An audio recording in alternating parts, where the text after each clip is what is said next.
যে রোগ হলে বুঝবেন আপনাকে মেরে ফেলার জাদু করা হয়েছে। প্রিয় ভাই বোনেরা, দেখা যায় অলরেডি আপনি জাদুর মধ্যে আক্রান্ত হয়ে পড়েছেন, অলরেডি আপনার সেই রোগগুলো রয়েছে, কিন্তু আপনি বুঝতে পারছেন না। না জানা থাকার কারণে আপনি বুঝতেও পারছেন না যে আপনি রোগে আক্রান্ত হয়ে পড়েছেন। তো প্রিয় ভাই বোনেরা, আপনি যদি দেখেন কোরআন তেলাওয়াত হয় আপনার সামনে আর আপনি অস্থির হয়ে পড়েন, একেবারে আপনার শরীরের মধ্যে জ্বালা যন্ত্রণা শুরু হয়ে যায় কোরআন শরীফ পড়া শুনলে, আপনি নিজেও পড়তে পারেন না। যদি আপনার সামনে কোরআন তেলাওয়াত করা হয়, অডিও ছাড়া হয় বা একেবারে সরাসরি কোরআন তেলাওয়াত করা হয়, আপনি একেবারে অস্থির হয়ে পড়েন, মনে করেন মাথার চুল একেবারে ছিঁড়ে বিড়ে ফেলবেন, এভাবে আপনার অবস্থা হয়ে যায়। তো প্রিয় ভাই বোনেরা, তাহলে মনে করবেন আপনি কঠিন মারাত্মক জাদুর মধ্যে আক্রান্ত হয়ে পড়ে গিয়েছেন। সেই জাদুটো না, কুফরি কালাম ব্ল্যাক ম্যাজিক আপনাকে কাটতে হবে, অন্যথায় আপনি আরো বেশি ক্ষতির মধ্যে পড়ে যাবেন। একেবারে প্রিয় ভাই বোনেরা, মৃত্যু মুখে আপনি পড়ে যেতে পারেন। তো এরপরে যদি দেখেন কঠিন রোগ, আপনার কোনোভাবেই কোনো ঔষধেও কাজ হচ্ছে না, আর কোনো ল্যাবে আপনার রোগ ধরতে পারছে না, নির্ণয় করতে পারছে না যে অমুক রোগ আপনার হয়েছে। যদি রোগ নির্ণয় করা না যায়, তাহলে কেমন করে আপনি ঔষধ সেবন করবেন? ঔষধ সেবন করলেও তো কাজ হবে না, এমনিতেই তো একটি ঔষধ আপনাকে দিয়ে দেবে না ডাক্তার। আপনার রোগ আগে ধরবে, রোগ নির্ণয় করবে, এরপরে আপনাকে ঔষধ দিবে, এরপরে আপনি ভালো হবেন। তো এভাবে যদি হয় কোনো রোগই নির্ণয় করা যাচ্ছে না, ঔষধও খাচ্ছেন, ঘুরিয়ে ফিরিয়ে কোনো কাজ হচ্ছে না, তাহলে মনে করবেন জাদুতে আক্রান্ত হয়ে পড়েছে। প্রিয় ভাই বোনেরা, তাই সেই জাদুটা না, কালো জাদু ব্ল্যাক ম্যাজিক আপনি নষ্ট করুন, অন্যথায় আরো বেশি ক্ষতির মধ্যে পড়ে যাবেন, একেবারে আপনার মৃত্যু হয়ে যেতে পারে এর কারণে। এরপরে যদি আপনি দেখেন আপনার মাথা ব্যথা করে, প্রচন্ড মাথা ব্যথা করে, একেবারে অস্থির হয়ে পড়েন, চিৎকার চেঁচামেচি করেন যখন মাথা ব্যথা শুরু হয়, তাহলে মনে করবেন জাদুতে আক্রান্ত হয়ে পড়েছেন। এরপর যদি দেখেন হঠাৎ হঠাৎ আপনি হাসেন, হঠাৎ হঠাৎ আপনি কেঁদে দেন, তাহলে মনে করবেন জাদুতে আক্রান্ত হয়ে পড়েছেন। ঘুম থেকে হঠাৎ আপনার ঘুম ভেঙে যায়, কোনো কারণ ছাড়াই, কেউ আপনাকে ডাকে না, কিছু না, হঠাৎ দেখেন আপনার ঘুম ভেঙে গিয়েছে, তাহলে মনে করবেন জাদুতে আক্রান্ত হয়ে পড়েছেন। এরপরে শরীরের মধ্যে যন্ত্রণা শুরু হওয়া, জ্বালা যন্ত্রণা কেমন করে, যেরকম মরিচ ছিটিয়ে দিলে যেরকম জলে শরীরের মধ্যে, সেরকম জ্বলতে থাকে যদি শরীর, তাহলে আপনি মনে করবেন জাদুতে আক্রান্ত হয়ে পড়েছে। প্রিয় ভাই বোনেরা, এরপরে যদি আপনি দেখেন দিন দিন আপনার চেহারা পরিবর্তন হচ্ছে, চেহারা পরিবর্তন হয়ে যাচ্ছে, তাহলে মনে করবেন জাদুতে আক্রান্ত হয়ে পড়েছেন। কোনোভাবেই চেহারার মধ্যে লাবণ্যতা আসে না, উজ্জ্বলতা নেই চেহারায়, একেবারে দিন দিন আপনি শুকিয়ে যাচ্ছেন, চেহারা একেবারে ফ্যাকাশে হয়ে গিয়েছে, আপনাকে দেখতে ভালো লাগে না, তাহলে মনে করবেন জাদুতে আক্রান্ত হয়ে পড়েছেন। দূর থেকে হয়তো আপনার উপর ক্ষতি করে বা আপনার শরীরে ভর করে জিন শয়তান। প্রিয় ভাই বোনেরা, এই জাদুটা কালো জাদু মানুষে করতে পারে, জিন শয়তানও করতে পারে। প্রিয় ভাই বোনেরা, জিন শয়তান দূরে বসে করে এবং আপনার শরীরে ভর করে, এর জন্য আপনার অনেক ক্ষতি হয়। তো এই জাদুটা না, কালো জাদু ব্ল্যাক ম্যাজিক আপনি সহজেই নষ্ট করুন। যদি না করেন, তাহলে দিন দিন আরো ক্ষতির মধ্যে আপনি পড়ে যাবেন। আপনি ভালো তো হবেন না, দিন দিন ক্ষতির মধ্যে পড়ে যাবেন। আপনার যে সমস্যাগুলো হয়েছে, এই সমস্যাগুলো কোরআনই আমল করলে আপনার হয়ে যাবে, কোরআনের চিকিৎসা আপনাকে নিতে হবে, তাহলে আপনি অতি দ্রুত সময় ভালো হয়ে যাবেন ইনশাআল্লাহ। আর যদি সেটা না পারেন, তাহলে দেখা যায় আপনি আরো বেশি ক্ষতির মধ্যে পড়ে যাবেন। প্রিয় ভাই বোনেরা, তাই কাল বিলম্ব করবেন না, যদি এই রোগগুলো দেখেন সাথে সাথে নষ্ট করে ফেলবেন। এরপরে দেখবেন আপনার খাবার কোনো রুচি নেই, দেখা যায় দীর্ঘ সময় হয়ে গেছে আপনি খাবার খাননি, তারপরে কোনো রুচি নেই, খাবারের প্রতি কোনো রুচি নেই, তাহলে মনে করবেন জাদুতে আক্রান্ত হয়ে পড়েছে। কিন্তু দেখা যায় যখন আপনি ঘুমিয়ে পড়েন, ঘুমের ঘরে যে স্বপ্নের মধ্যে যে খাবারগুলো আসে, সেই খাবারগুলোতে আপনার রুচি থাকে, সেই খাবারগুলো যদি আপনি খেয়ে ফেলেন, তাহলে মনে করবেন জাদুতে আক্রান্ত হয়ে পড়েছে। খাবারের মাধ্যমে আপনাকে জাদু করা হয়েছে, একেবারে মারাত্মক জাদু, খাবারের মাধ্যমে যদি এভাবে জাদু করে। প্রিয় ভাই বোনেরা, তাই আপনি এই সমস্যা থেকে বাঁচতে পারবেন যদি আমল করেন, কোরআনে আমল করেন। কোরআনে চিকিৎসা আপনাকে নিতে হবে, নিজে নিজে যদি নিতে পারেন তাহলে উত্তম। তার কারণ আপনার যে সমস্যা রয়েছে, সেই সমস্যা অন্য একজনে বুঝবে না, সেই দরদ আপনি নিজেরটা নিজেই বুঝবেন, আপনি যে কত কষ্টের মধ্যে আপনি দিন পার করছেন। এই জন্য নিজের আমল নিজে করুন, দেখবেন দ্রুত সময় আপনি ফলাফল পেয়ে যাবেন।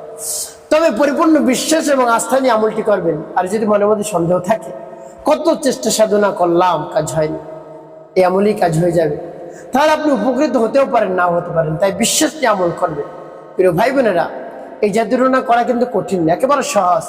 অনেক সময় দেখবেন পুতুলের মধ্যে আলপিন ঢুকানো থাকে, সুই ঢুকানো থাকে হাতে, মাথায়, পিঠে, পেটে, কোমরে। যার নাম নিয়ে করবে সে একেবারে শেষ হয়ে যায়, নিস্তেজ হয়ে পড়ে। তারপরে লেবুর মধ্যে আলপিন ঢুকানো থাকে, সুই ঢুকানো থাকে, তাহলে একেবারে সেই রুগী আর বাঁচেন, একেবারে মৃত্যুর শয্যায় শায়িত হয়ে যায়। তো প্রিয় ভাই বোনেরা, পরামর্শ থাকবে কখনো আপনি কাউকে ক্ষতি করার জন্য জাদুটোনা করবেন না। আপনি যদি কাউকে জাদুটোনা করেন তাহলে আপনারও সেই ক্ষতি হয়ে যাবে, আপনি কল্পনাও করতে পারবেন না। এমন জায়গা থেকে ক্ষতি হয়ে যাবে আপনি বুঝতেও পারবেন না। তাই কাউকে ক্ষতি করার জন্য আপনি জাদুটোনা করবেন না। জাদুটোনা কাউকে আপনার পছন্দ না হতে পারে, কারোর কথা আপনার ভালো লাগতে না পারে, কারোর সাথে আপনার দ্বন্দ্ব লাগতে পারে, কারোর সাথে আপনার দ্বন্দ্ব মনোমালিন্য হতে পারে। এই জন্য এই প্রতিহিংস বশত আপনি জাদুটোনা করতে পারেন, তার সাথে আপনি দূরে থাকতে পারেন, কথা বন্ধ করে দিতে পারেন, কিন্তু আপনি জাদুটোনা করে তাকে ক্ষতি করতে পারেন না। এই কাজটা কখনো করবেন না। প্রিয় ভাই বোনেরা, আসুন কিভাবে এই জাদুটোনা, কালো জাদু নষ্ট করতে হয়, কোন কোন সূরা দিয়ে, কোন কোন আয়াত দিয়ে আমি আপনাদেরকে বলি যে একেবারে সহজে আপনি শিখতে পারবেন। তো প্রিয় ভাই বোনের অনুরোধ থাকবে, যখন ভিডিওটি দেখবেন না টেনে দেখবেন, তাহলে সঠিক নিয়মে আমলটি করতে পারবেন। আর যদি টেনে টেনে কেটে কেটে দেখেন তাহলে কিন্তু অনেক জায়গা বাদ পড়ে যাবে, সঠিক নিয়মে আপনি আমলটি করতে পারবেন না। প্রিয় ভাই বোনেরা, অনেক সময় তো ব্যয় হয়, একটু আমলের ক্ষেত্রে সময়টা ব্যয় করে আমলটি করুন একেবারে মনোযোগী হয়ে। আপনি শুরু থেকে শেষ পর্যন্ত ভিডিওটি দেখবেন, তারপরে যদি না বুঝেন, যে স্থানে বুঝবেন না, আপনি কমেন্ট করবেন, সাথে সাথে রিপ্লাই দেওয়ার চেষ্টা করবেন ইনশাআল্লাহ। প্রিয় ভাই বোনেরা, আমলের শুরুতে কি করতে হবে আপনাকে, আপনার সামনে কিছু পানি রাখবেন, ফ্রেশ ভালো মানের পানি রাখবেন, 2 লিটার 3 লিটার বা 5 লিটার পানি রেখে ডেকে রাখবেন। এরপরে উত্তমভাবে পবিত্রতা অর্জন করে উত্তম পোশাক পরিধান করে কিবলামুখী নির্জন একটি জায়গায় বসবেন, পানি তো সামনে থাকবে। বসে সর্বপ্রথম কি পাঠ করবেন, জীবনের গুনাহের কথা স্মরণ করে ক্ষমা প্রার্থনা করবেন, আস্তাগফিরুল্লাহ আস্তাগফিরুল্লাহ আস্তাগফিরুল্লাহ, বা পূর্ণ ইস্তেগফারটি আপনি পাঠ করতে পারেন, আস্তাগফিরুল্লাহ রাব্বি মিন কুল্লি যামবি ওয়া আতুবু ইলাইহি লা হাওলা ওয়ালা কুওয়াতা ইল্লা বিল্লাহিল আলিয়্যিল আযীম। যখন পাঠ করা হয়ে যাবে, এরপরে 3 বার দুরূদ শরীফ সাল্লাল্লাহু আলাইহি ওয়াসাল্লাম সাল্লাল্লাহু আলাইহি ওয়াসাল্লাম সাল্লাল্লাহু আলাইহি ওয়াসাল্লাম ইস্তেগফার দুরূদ শরীফ যখন পাঠ করা হয়ে যাবে, এরপর আপনি কি করবেন, এরপর আপনি 11 বার ইস্তেগফার পাঠ করবেন, আস্তাগফিরুল্লাহ আস্তাগফিরুল্লাহ আস্তাগফিরুল্লাহ আস্তাগফিরুল্লাহ আস্তাগফিরুল্লাহ। যখন পাঠ করা যায় পানিতে একটু ফুঁক, তারপরে 11 বার দুরূদ শরীফ সাল্লাল্লাহু আলাইহি ওয়াসাল্লাম সাল্লাল্লাহু আলাইহি ওয়াসাল্লাম সাল্লাল্লাহু আলাইহি ওয়াসাল্লাম সাল্লাল্লাহু আলাইহি ওয়াসাল্লাম সাল্লাল্লাহু আলাইহি ওয়াসাল্লাম সাল্লাল্লাহু আলাইহি ওয়াসাল্লাম, পানিতে একটু ফুঁক। এরপরে আপনি আয়াতুল কুরসি পাঠ করবেন। আমি আপনাদেরকে বলে দিচ্ছি, বিসমিল্লাহির রহমানির রহিম, আল্লাহু লা ইলাহা ইল্লা হুয়াল হাইয়ুল কাইয়্যুম লা তাখুযুহু সিনাতুন ওয়ালা নাওম লাহু মা ফিস সামাওয়াতি ওয়া মা ফিল আরদ মান যাল্লাযী ইয়াশফা'ু ইনদাহু ইল্লা বিইذনিহি يعلم ما بين أيديهم وما خلفهم ولا يحيطون بشيء من علمه إلا بما شاء وسع كرسيه السماوات والأرض ولا يؤوده حفظهما وهو العلي العظيم। যখন পাঠ করা যায় পানির মধ্যে একটু ফু। প্রিয় ভাই, কতবার পাঠ করবেন আয়াতুল কুরসি? 3 বার পাঠ করে 3টি ফু পানির মধ্যে দিবে। এরপরে পাঠ করবেন আপনি লা হাওলা ওয়ালা কুওয়াতা ইল্লা বিল্লাহ,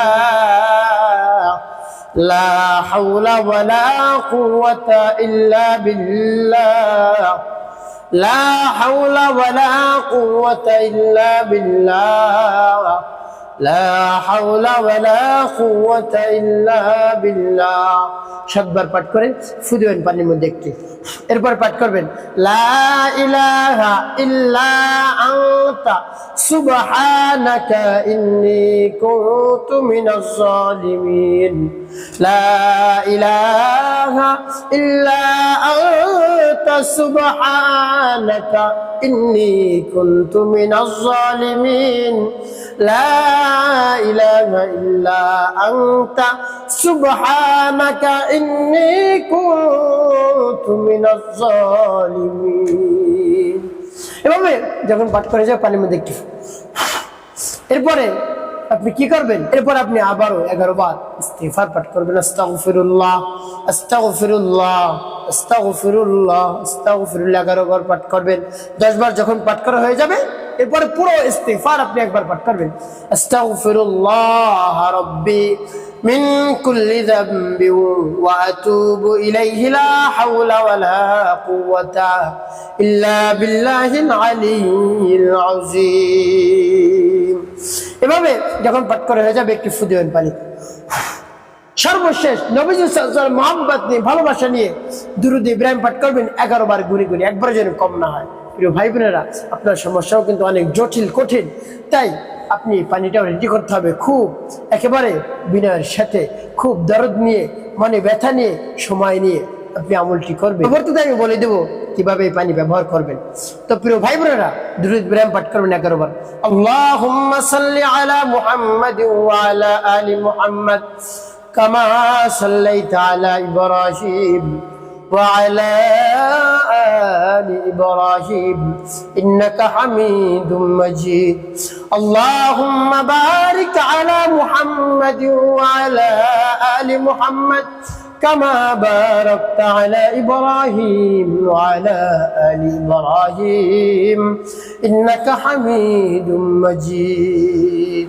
اللهم صل على محمد وعلى آل محمد كما صليت على إبراهيم وعلى آل إبراهيم إنك حميد مجيد.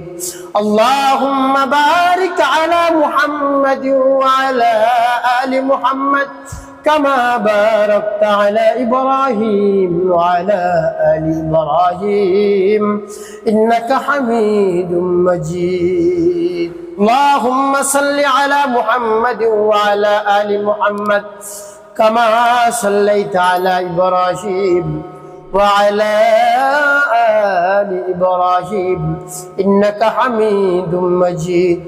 اللهم بارك على محمد وعلى آل محمد كما باركت على إبراهيم وعلى آل إبراهيم إنك حميد مجيد. اللهم صل على محمد وعلى آل محمد كما صليت على إبراهيم وعلى آل إبراهيم إنك حميد مجيد. اللهم بارك على محمد وعلى آل محمد كما باركت على إبراهيم وعلى آل إبراهيم إنك حميد مجيد. এভাবে যখন পাঠ করা হয়ে যাবে এরপরে 2টি ফু দিবেন পানি। প্রিয় ভাই বোন, আমলটি করা শেষ ওই স্থানে বসে রব্বুল আলামিনের দরবার হাত উত্তোলন করবেন।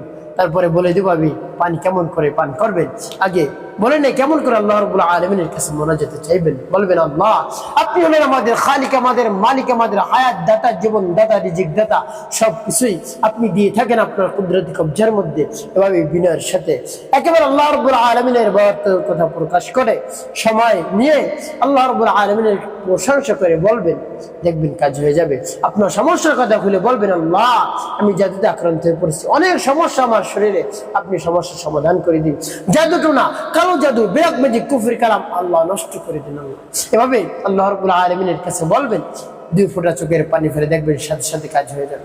প্রিয় ভাই বোনেরা, এই পানি আপনি সকালে, দুপুরে, রাতে পান করবেন, বা যে পানি আপনি পান করেন সকাল থেকে একেবারে রাত পর্যন্ত, সেই পানিও যেন এই পড়া পানি হয়, তাতে আরো ভালো হবে। প্রিয় ভাই বোনেরা, ভয় পাবেন না। শুরুতে আমলের তো প্রিয় ভাই বোনেরা ভয় পাবেন না, আমলটি করে যখন পানি পান করবেন আপনার সমস্যা একটু বেড়ে যেতে পারে। যদি মনে করেন বেড়ে যায় তাহলে মনে করবেন কাজ শুরু হয়ে গেছে, এরপরে আস্তে আস্তে ব্যাক করবে, অর্থাৎ আপনি আস্তে আস্তে সুস্থ হয়ে যাবেন ইনশাল্লাহ। পরিপূর্ণ বিশ্বাস আস্থা নিয়ে আপনি এই পানি পান করুন, দেখবেন কাজ হয়ে যাবে। দেখবেন অন্য কেউ যেন এই পানি পান না করে, খেয়াল করবেন। যে রোগী সে যেন পানি পান করে সেদিকে আপনি লক্ষ্য রাখবেন। একটি কাজ আপনাকে করতে হবে প্রিয় ভাই বোনেরা, 5 ওয়াক্ত নামাজ আদায় করতে হবে, মানুষের কল্যাণে খেদমতে কাজ করবেন, অবশ্যই আপনার জীবন সুখময় হবে, শান্তিপূর্ণ হবে ইনশাআল্লাহ।